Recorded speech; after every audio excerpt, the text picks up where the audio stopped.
few weeks ago, we traveled all the way to Japan for something truly special in Hokkaido, the Ghost of Yotei Hokkaido tour inspired by PlayStation's Ghost of Yotei. The tour is available to book through Klook app, and it took us across real-life locations that inspired the game's world, like samurai villages, volcanic valleys, and snowy fields, all blending history, nature, and culture into one incredible journey. However, the weather though isn't exactly on our side. It rained, it snowed, and the wind never let up.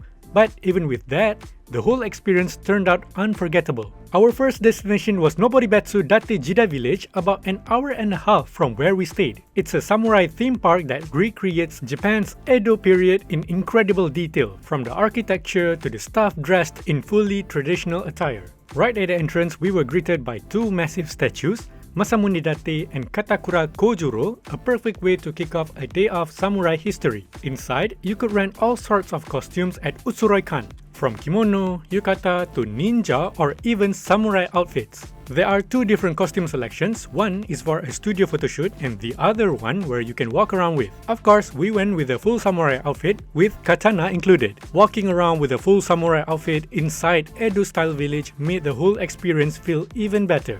The Katana Museum inside the Katakura residence was another highlight. It showcased blades from different eras and explained the intricate process behind swordsmithing. There was even a recreated craftsman workshop that gives us a closer look at how these legendary weapons were made. For something more interactive, the Taiken Dojo offered archery and shuriken throwing for 500 yen. We didn't win any prizes, but it was great fun trying to hit the target. So if you ever wondered how do you throw a shuriken, well, now you can try. There was also a ninja maze, a tricky indoor labyrinth full of sliding doors and hidden passages that tested our sense of direction. We did get lost for a bit in the maze. Fortunately, we managed to find our way out from the maze. Unfortunately, the weather forced the cancellation of the outdoor performance, but even with the drizzle, the village was one of the most enjoyable parts of the tour, a perfect mix of culture, history, and playful immersion. Speaking about playful immersion, it's not a Ghost of Yotei tour if we did not go to the iconic Noboribetsu Jigokudani or Hell Valley. The landscape here looks straight out of a painting.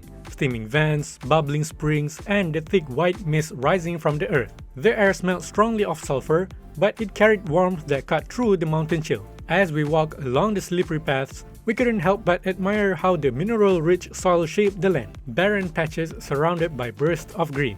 It was eerie, powerful, and breathtaking all at once, living up perfectly to its name. Do you know what else is breathtaking? Lake Toya, which is our third stop of the trip. Near the Toyako Onsen area, normally it offers a perfect view of Mount Yote across the lake, but unfortunately, this time, the weather isn't on our side, so a thick fog covered everything. We do, however, caught a tiny glimpse of the mountain before it disappeared again, but even without the view, the lake itself was mesmerizing. Despite being freshwater, the waves were strong and relentless, almost like the sea. It felt like standing on a quiet, hidden coastline. The tour agency kindly showed us a photo of Mount Yote as it looks on clear days, a beautiful reminder of what could have been a perfect view on a day with the perfect weather. Our next destination, Lake Hill Farm, was a cozy stop surrounded by snow.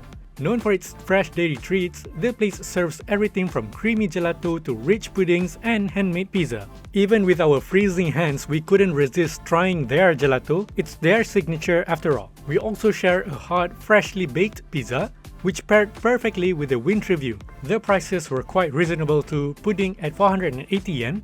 The pizza cost us around 1,200 yen and the gelato cost us between 400 and 500 yen depending on flavors of your choice. Our final stop was Nakayama Pass, high up in the snowy mountains. The wind was fierce and the snow relentless, but the view was spectacular, a sea of white hills and valleys stretching endlessly into the distance. However, we didn't stay long because the wind was fierce and we couldn't stand still for a minute, but those few minutes were unforgettable. It felt like the perfect way to close the day, surrounded by the raw, untamed nature that defines Hokkaido and Ghost of Yotei itself. Despite the unpredictable weather, the Ghost of Yotei Hokkaido tour was an incredible experience.